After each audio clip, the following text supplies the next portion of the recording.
ọ̀rọ̀ mà ti wá dójú ẹ̀ báyìí o. Alhaji Oriyomi Hamzat ti sọ̀rọ̀ lórí ìdí tí wọ́n fi jáwọ́ lórí ìwádìí ọ̀rọ̀ ikú tó pa Mohbad olórin ọmọ 27 years ìjọ́sí tó kú. Ọ̀rọ̀ tó lágbára rèé o. Ṣé rántí pé lẹ́nu ọjọ́ mélòó kan sẹ́yìn ni Alhaji Oriyomi Hamzat fẹ́ try láti interview Baba Mohbad tán tiẹ̀ interview wọn láti wá tẹ̀síwájú lórí investigation yẹn. Nǹkan kan ṣẹlẹ̀ tó dẹ̀ jẹ́ pé òun ló fà á tó fi jẹ́ pé Alhaji Oriyomi Hamzat wá decide láti jáde láti wá sọ ọ̀rọ̀ tí mo fẹ́ kẹ́ ẹ gbọ́ yìí. Ọ̀rọ̀ tán máa sọ yìí ló máa ṣàlàyé ohun tó ṣẹlẹ̀, àwọn nǹkan tó wáyé tí ó fi di pé wọ́n decide pé ó dà pé kẹ́ count àwọn out. Bí bàbá Mohbad ṣe fi ikú ọmọ ẹ̀ gba owó interview ó wà nù ara nǹkan tá a fẹ́ fi hàn yín. Àfi kẹ́ ẹ gbọ́, nítorí àríbi tí bàbá ọmọ ti ń fi ikú ọmọ ẹ̀ tó ti fi ń gbowó ó jẹ́ ohun tó yani lẹ́nu. Ṣé poverty ni ká pè? Well, poverty máa wà lára ẹ̀ nítorí gbogbo àná la rí gbogbo ìbílẹ̀ tán gbé àti gbogbo ohun tó ṣẹlẹ̀ sí wọn àti gbogbo story bí wọ́n ṣe suffer àti nǹkan bẹ́ẹ̀. But lábẹ́ bó ṣe lè kó rí, ṣó yẹ kó rí bẹ́ẹ̀?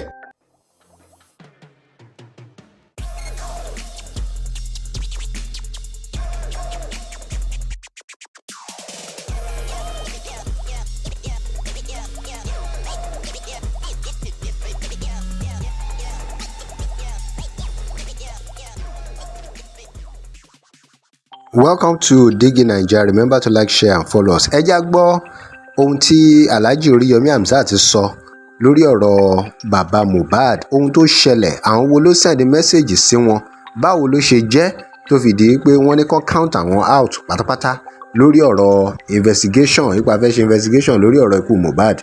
Ẹ já gbọ́ ohun tó ṣẹlẹ̀ kúlẹ̀kúlẹ̀ látẹnu ẹ já gbọ́.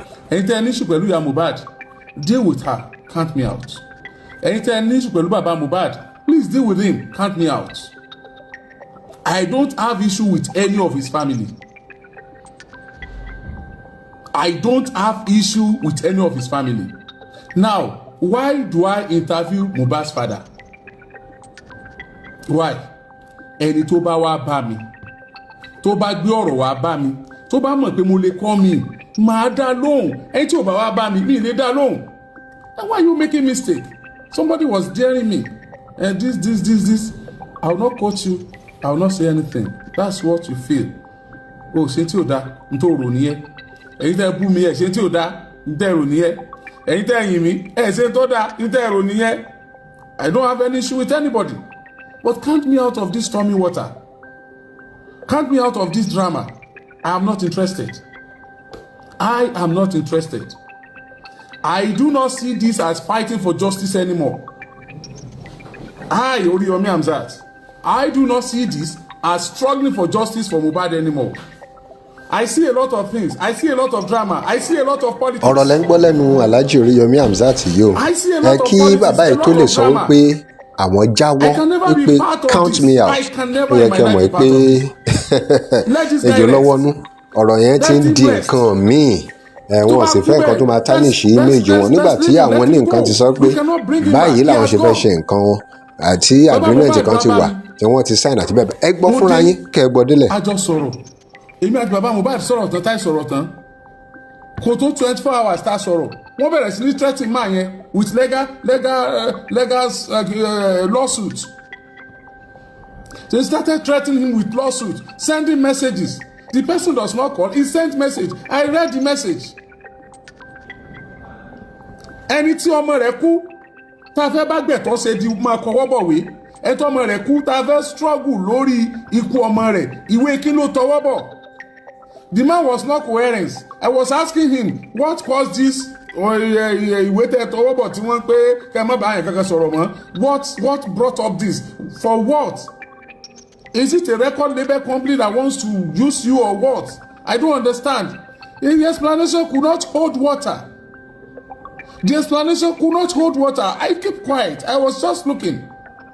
How does that supposed to be my ultimate problem when I have a lot of issues at hand to solve? Tó òun lẹ ti gbọ́ lẹ́nu Alhaji Oriyomi Hamzat yẹn. Nísìnyí ẹ jẹ́ ká wá gbọ́ ọ́díò kan tó jáde lórí bí bàbá Mohbad ṣe ń gba 10k 15k lórí ọ̀rọ̀ pé à ń interview wọn pé gbogbo anybody tó bá tí àti gbé kámẹ́rà déwájú wọn báyìí kí ló lè farú nǹkan báyìí, báwo ni poverty yẹn ṣe lè lágbára tó jẹ́ pé ibi tó ti yẹ kí èèyàn kàn tiẹ̀ dákẹ́ ẹni tó yẹ kó máa mourn á tún máa jáde láti sọ pé bóyá òun make owó gẹ́gẹ́ bá a ṣe gbọ́. Even from our own idea, and the problem we have with Baba, you say how did it go sour? It went sour because Baba is collecting 10,000, 15,000, 20,000 from. Òun lẹ́ ń gbọ́ tí arákùnrin yìí sọ lédè òyìnbó yìí pé normally ó yẹ kí máa yìí kó máa mọ̀ ní but báwo lèèyàn ṣe máa fi money period sílẹ̀ tó jẹ́ pé a lọ máa charge owó nígbà òun fẹ́ ṣe interview gẹ́gẹ́ bí nǹkan tí a gbọ́. Those people are raining insults on him every day. So we said, Baba, please, no interview, which he signed. It was his lawyer's idea, which he signed. It took a month and maybe 2 weeks before they approved the agreement that we entered.